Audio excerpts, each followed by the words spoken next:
hardest, whether they like it or not. I wanna show you out, I wanna show you out.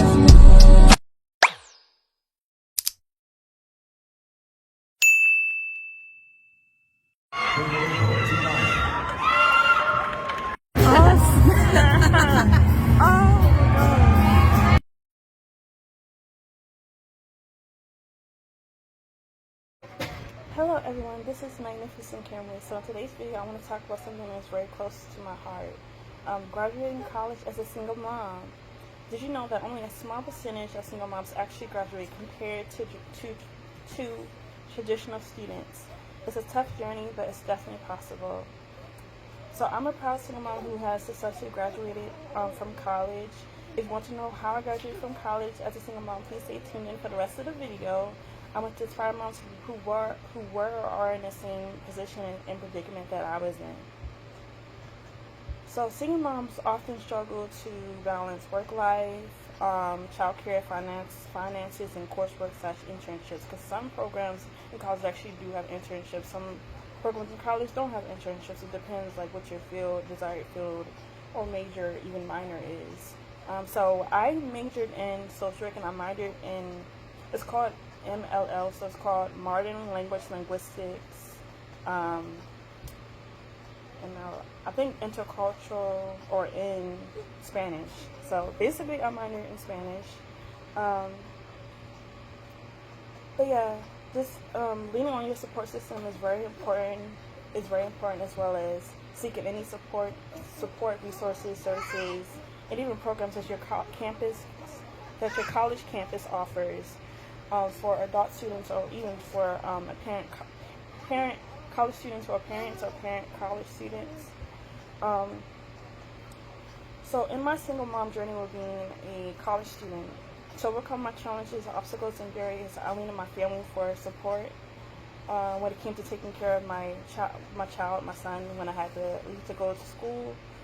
I also continued to advocate for myself, reached out to professors for advice, suggestions, recommendations on how to do better, attending office hours, for extra academic support in order to help me succeed.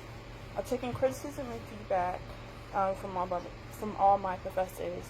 There's one particular example during my last semester, because during my last semester I took a biology class. In that biology class, it wasn't the hardest, but it was definitely very hard for me because I'm not good at biology. I don't like biology like that. Like, I know biology is a thing. Yeah, I don't like the class. I don't like the class like that. But the professor did help me, because what he told me is, he basically told me to study the chapter quizzes. He told me to read the book, study the chapter quizzes, also the questions at the end of the book, because there was chapter quizzes. Well, those were questions at the end of the book, questions throughout the book, which I would pay attention to as well. Although the questions throughout the book weren't really in the quizzes or exams, I still took a look at them. I'm also studying my past quizzes and past exams that I took before / currently, whatever. So although I didn't always pass my quizzes or exams by doing this method actually helped me when it came time for me to take my final exam. And so when I took my final, I was studying so hard. Like, I literally made 3 separate study guides just so I could pass my final, because I was that serious about passing this class. And because I know I wasn't one of those students that had like a high grade, so it was not like, it wasn't a thing where like, I already have a high grade, so it doesn't even matter if whether I pass or not. Like, no, like, I need to pass this class, because this class determined whether I was going to graduate or not. Also, positive self-talk, affirmations, and having faith and praying actually went a long way, and it actually helped me, because I was in a situation where I didn't know if I was going to pass or not. Like, I didn't think, I had faith that I passed my final, because my final exam was actually very much easier than all my other exams I've taken before. And it had some of the same questions from my previous exams and everything, so I don't want to say it was super easy, but it was not that hard either. And so it was like, in my mind, I'm like, there's no way I didn't pass this. But at the same time, it's like, I don't want to get too cocky or too arrogant or even ignorant to even think that, oh yeah, I passed this, like, you know what I'm saying? But it was more of a thing where it's just like, I studied this hard. Like, I studied a lot. Like, I studied a lot too. A lot was laying on this. So it's like, yeah. But yeah, I just want to say I prayed a lot. I prayed to God a lot. Like, He is the main thing that got me through this. He's the main thing that main person, whatever, that got me through, my last semester. And I just prayed that He kept directing my steps, that He would like help me to pass my classes and everything, because I was doing good in my other classes, like literally. Okay, so now we're going to go over the statistics. So, single mothers in Maryland graduate with a BA. Single mothers in my state who graduate with a BA are 72% less likely to live in poverty than a high school graduate, earn $654,226 more over their lifetime than what they would earn with just a high school diploma, high school education. They save $41,456 in public assistance spending over their lifetime, and they contribute $244,477 more in lifetime taxes than a single mother with only a high school based education. And a couple more statistics. Nearly 10%, which is 1.7 million, of all U.S. undergraduate students are single mothers. So 10%, y'all, 10%.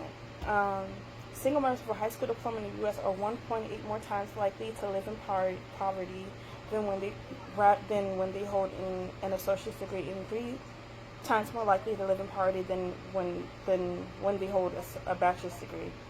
Black student moms account for 31% of the country's single mother student population, and 23% are American Indian or Alaska Native. When it comes to meeting their basic needs, more than half report emergencies as a barrier, and 1/4 of single mother students have difficulties accessing child care. Individual additional lifetime tax contribution from single moms with an associate's degree is $71,000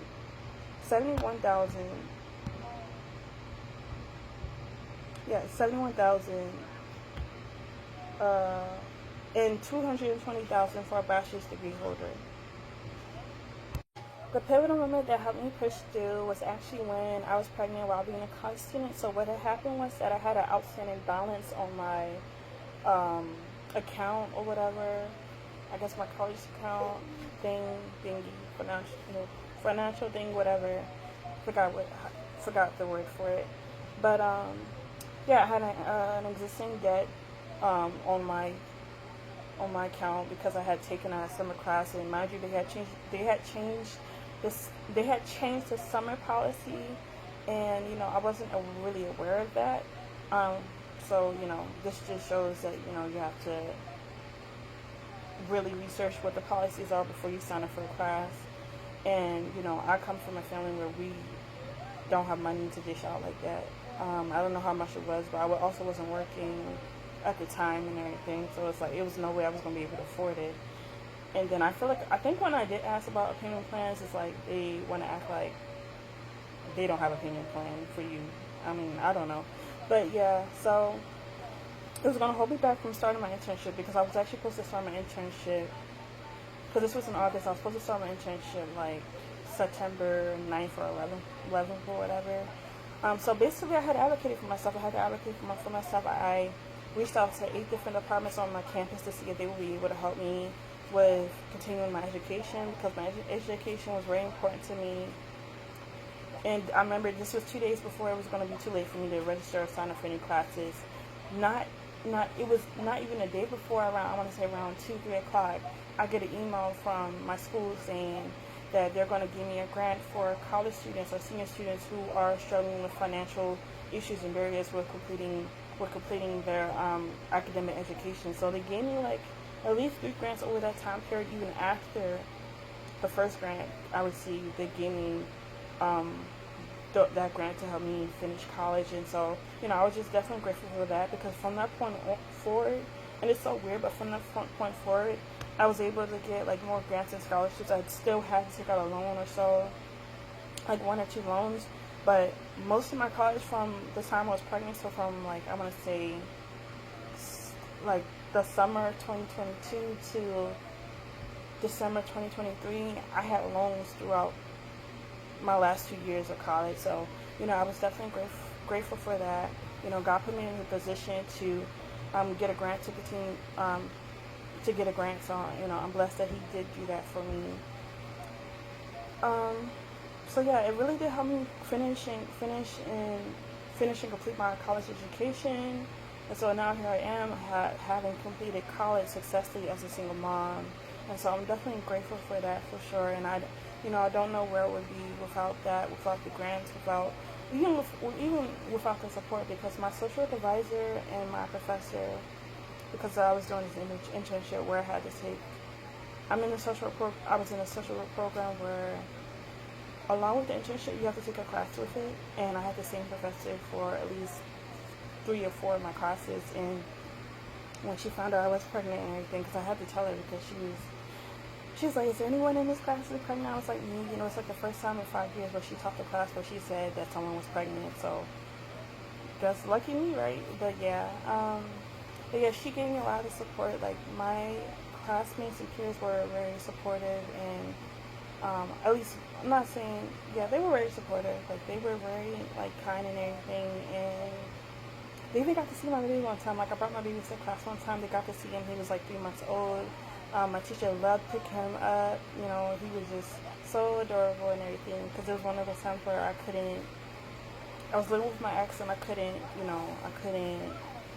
take my baby to my family's house because my family wasn't there at the time. So I had to bring my baby to school with me and everything.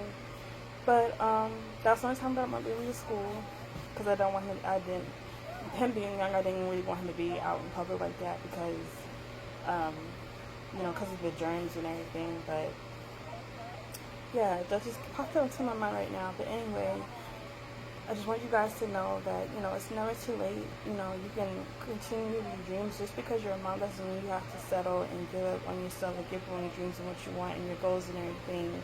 And so the main takeaways for this is to never give up, keep going, keep pushing forward, keep moving forward. It is important to incorporate self-care, self-love, and also